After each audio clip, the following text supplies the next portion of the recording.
é que entra na Coreia do Norte? Porque tem gente que pensa que é pela Coreia do Sul. Não. Você entra pela China. Então, o único país que tem acordo para você poder fazer turismo lá é a China. E aí o que acontece? A KITC, que é a agência estatal norte-coreana de turismo, eles fazem acordo com algumas agências chinesas, que essas agências podem vender o pacote para lá. E aí, eles oferecem isso para o mundo todo. Então, eu entrei em contato com uma agência chinesa, falei, queria ir, eles começaram a me orientar tudo que precisava fazer, as regras que tinha, tive que assinar alguns documentos com todas as regras lá, que eu ia cumprir as regras do que podia e que não podia fazer, das coisas mais interessantes, digamos assim. Dá uns exemplos. Por exemplo, você não pode levar nenhum símbolo religioso, isso eu Bíblia, soube. tal, não pode levar nada. Isso é bem sério. Você não pode levar nenhum livro, revista, nada que faça qualquer menção à Coreia do Norte, seja positiva ou negativa, não pode. Tem determinados tipos de lente que você não pode levar. O seu celular tem que ficar com o GPS desligado o tempo todo. Você não vai conseguir usar, óbvio, porque lá não tem sinal. Por que com o GPS desligado? Porque você não pode ter marcação de GPS nas fotos que você tira. Você não pode, por exemplo... isso tem gente que fala que eu estou inventando, mas eu já até mostrei print do documento que eu assinei. Se você pegar um jornal, por exemplo, que tem a foto lá do Kim Il-sung, do Kim Jong-il, do Kim Jong-un, você não pode dobrar o jornal em cima da foto dele, você não pode colocar uma garrafa em cima da foto. Tudo isso está nas regras. Você nunca pode andar sozinho, então todo lugar tem que estar com os guias. Os guias ficam no mesmo hotel. Então, você tem que pagar o hotel do guia, ou não? Não, você fecha um pacote com tudo. Com alimentação, os passeios, hotel, tudo. Chega lá, eu posso ir com a carteira vazia, não vou gastar com nada. Se eu quiser levar dinheiro, eu vou levar euro ou dólar, mas preferencialmente euro, para eu comprar souvenir. Uhum. Entendeu? Se eu quiser souvenir. Agora, assim, comida, os passeios, eu já pago tudo antes. Eu já chego lá com tudo pago, inclusive o visto, tudo. E essa agência chinesa que cuida de tudo. Tudo que você vai fazer, eles têm que estar sabendo. Então, eles não te dão a possibilidade de você levar dinheiro pra comer numa outra coisa? Não, fazer... se eu quiser... por exemplo, se eu chegar lá e falar, eu quero ir numa pizzaria, eles vão falar, tá bom, a gente vai levar na pizzaria, eu não vou pagar nada. Já tá no pacote. Ah, é? Então, assim, tudo tá pago antes, porque eu paguei pro Estado. Eu não paguei pra pizzaria, eu paguei pro Estado, então tá tudo pago. Então, eu vou lá e uso o que eu quiser, mas você faz um planejamento da viagem antes. Então, você escolhe os pontos que você Isso vai ver. funciona com vale? Eu quero tentar entender assim, porque a pizzaria tem um dono. Ou não tem o dono? Não tem um dono, é do Estado. Todo o comércio é do Estado? Tudo do Estado. Todos? Tudo do Estado. E eles que designam quem que vai trabalhar nesses comércios? Eles que vão definir, mas assim, hoje já existe um acordo que existe entre o Estado e um grupo que chama Donju, que se traduzir é algo como mestres do dinheiro, que são os capitalistas norte-coreanos. São aquelas pessoas que fazem dinheiro com a Coreia do Norte. E eles, de uma certa maneira, ajudam a alavancar os negócios da Coreia do Norte. Então, por exemplo, eles têm fábricas, ou dentro ou fora, mas normalmente fora da Coreia do Norte, que eles levam norte-coreanos para trabalhar nessas fábricas, pagam um salário pífio, mas que é muito melhor que o salário que eles ganham no Estado,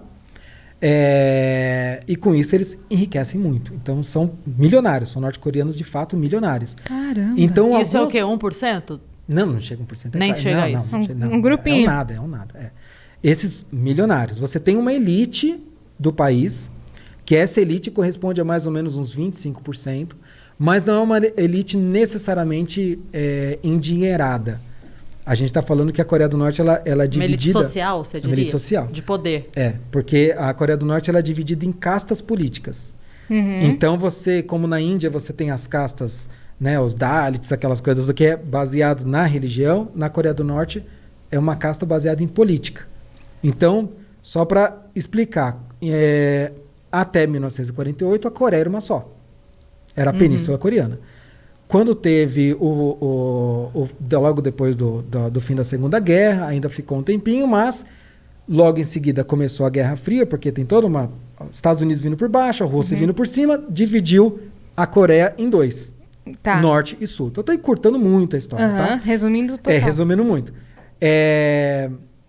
E aí, assim, quem era do sul, as pessoas que moravam no sul naturalmente não podiam ir mais para o norte, e do norte não podiam ir para o sul. O sul ficou capitalista, o norte ficou comunista.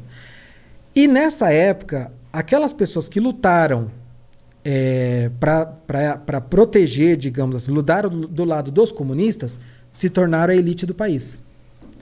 Todo mundo que antes era um comerciante, um fazendeiro, um pastor, alguma coisa assim, ou seja, que qualquer coisa que é dono de terras e tal, ele foi totalmente desapropriado, tudo que era dele passou para essa elite política. E eles foram enviados para uma montanha inóspita para viver no campo de concentração que existe até hoje. Então, assim, todo mundo que tinha algum tipo de influência, negócio e tal, virou a pior classe social da Coreia do Norte. O que aqui seria ao contrário, né? Quem tem um negócio bem sucedido está no topo da hierarquia. E eles são considerados hostis. Então, o nome da categoria, então, se fosse dividir essas castas da Coreia do Norte em 3 grupos, seriam a classe principal, a classe dominante, que seria a elite. Aí você tem os vacilantes, que são os neutros, e os hostis. Os hostis são esses que eles têm uma linhagem, um avô, um tio, alguma coisa. Nessa época, a gente está falando de 1948 e tal, em termos históricos, ontem, né? Que chama. Mas é que os asiáticos, de modo geral, e na Coreia do Norte isso é muito forte, eles levam a hereditariedade muito a sério. Então, eles acreditam que algum traço de personalidade seu, seja positivo ou negativo, ele passa de geração para geração até 3 gerações. Então, eles acreditam o seguinte: se você teve um vô que ele era fazendeiro, um capitalista, você tem uma inclinação capitalista. Então, você vai nascer já num campo de concentração, você tem que ficar fora da sociedade, porque você é um risco para o Estado socialista. Gente, parece uma utopia isso que ele está falando. Parece um mundo paralelo. O quê? Então, assim, hoje 30% da população, mais ou menos, é essa categoria de hostis. Não é pouca coisa. É extrema pobreza. Eles são aqueles que vivem trabalho forçado, extrema pobreza, aqueles que têm a pior vida possível. Então, esses vivem nas montanhas inóspitas, lugares muito... Então, tem... E contato zero com você. Você nem viu, nem... Tá. Não, assim, é completamente fora, você não vê.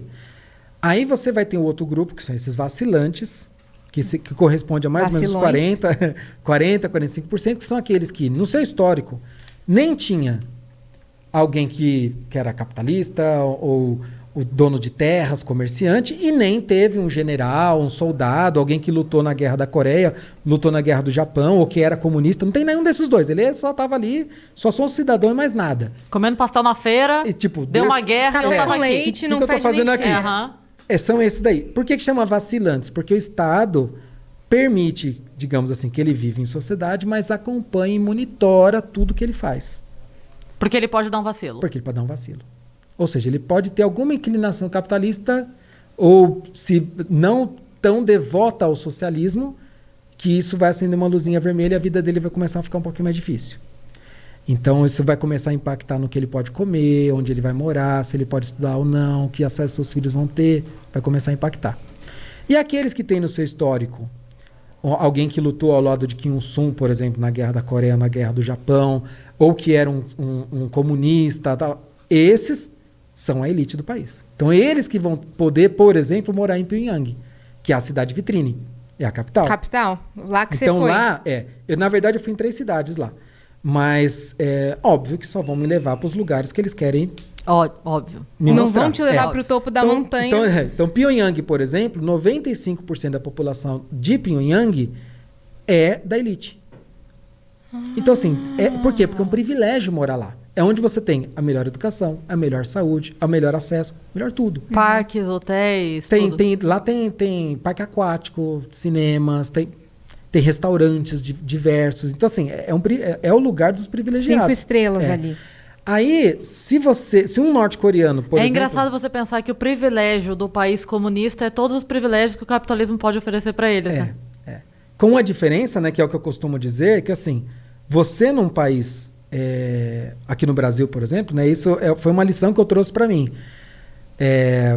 Aqui, você pode nascer numa favela, ter uma vida terrível, péssimo acesso à educação, uma família desestruturada.